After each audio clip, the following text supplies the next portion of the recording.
Méditation de la communauté des disciples du Christ vivant en ce lundi de la 29e semaine du temps ordinaire, année liturgique A. Évangile de Jésus-Christ selon saint Luc, au chapitre 12, les versets 13 à 21. En ce temps-là, du milieu de la foule, quelqu'un demanda à Jésus: « Maître, dis à mon frère de partager avec moi notre héritage. » Jésus lui répondit: « Homme, qui donc m'a établi pour être votre juge ou l'arbitre de vos partages? » Puis, s'adressant à tous, « Gardez-vous bien de toute avidité, car la vie de quelqu'un, même dans l'abondance, ne dépend pas de ce qu'il possède. » Et il leur dit cette parabole. Il y avait un homme riche dont le domaine avait bien rapporté. Il se demandait: « Que vais-je faire, car je n'ai pas de place pour mettre ma récolte. » Puis il se dit: « Voici ce que je vais faire. Je vais démolir mes greniers, j'en construirai de plus grands, et j'y mettrai tout mon blé et tous mes biens. Alors je me dirai à moi-même: te voilà donc, avec de nombreux biens à ta disposition pour de nombreuses années. Repose-toi, mange, bois, jouis de l'existence. » Mais Dieu lui dit: « Tu es fou. Cette nuit même, on va te redemander ta vie. Et ce que tu auras accumulé, qui l'aura? » Voilà ce qui arrive à celui qui amasse pour lui-même, au lieu d'être riche en vue de Dieu. Acclamons la parole de Dieu. Méditation. Frères et sœurs bien-aimés, rendons grâce à notre Dieu 3 fois saint pour ce nouveau jour qu'il nous donne. Gardez-vous de toute avidité, car la vie de quelqu'un, même dans l'abondance, ne dépend pas de ce qu'il possède. C'est là une parole d'évangile sur laquelle nous devons sérieusement méditer en ce jour.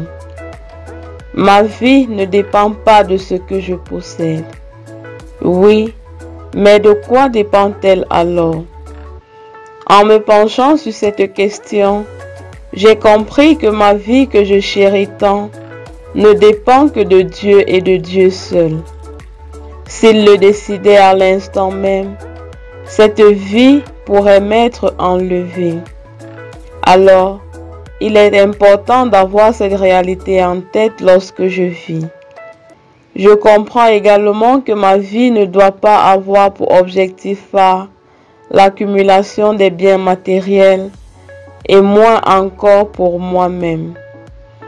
Je me rappelle qu'un jour, pendant une homélie, le prêtre avait posé la question de savoir s'il est possible d'être chrétien et d'être riche en même temps. Il nous disait alors que ce n'était pas possible parce qu'il y a tellement de personnes dans le besoin qu'amasser n'aurait aucun sens.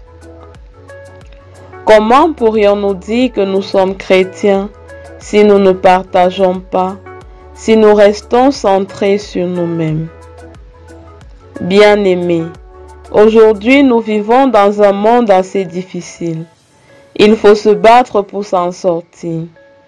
Ce qui fait que parfois, nous nous concentrons tellement sur notre petite vie et oublions que l'autre existe.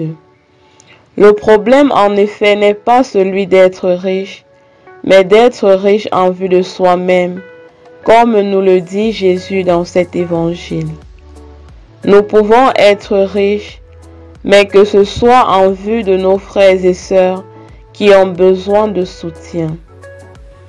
On est en réalité heureux, je voulais dire vraiment heureux, que lorsque nous faisons le bonheur de l'autre. Nous sommes donc appelés à ne plus vivre pour nous-mêmes, mais pour l'autre. C'est seulement de cette façon que nous rendrons gloire à notre Dieu, qui nous a aimés le premier et a fait de nous les dépositaires de ses avoirs. Nous devons donc utiliser ces biens de la plus belle des manières, en soutenant les enfants qui sont dans le désarroi. Les garder pour nous-mêmes serait en effet une sorte de vol organisé. Prions. Dieu notre Père, apprends-nous à vivre pour l'autre à l'exemple de ton Fils bien-aimé, notre Seigneur Jésus-Christ. Intercession. Seigneur Jésus, allume le feu de la charité dans le cœur des dirigeants du monde, pour qu'ils puissent penser non plus seulement à leur propre bonheur, mais également à celui du peuple dont ils ont la charge. Maman Marie, prie pour nous. Exercice spirituel. Fais l'effort de donner quelque chose à quelqu'un qui en a vraiment besoin aujourd'hui. Loué soit Jésus-Christ.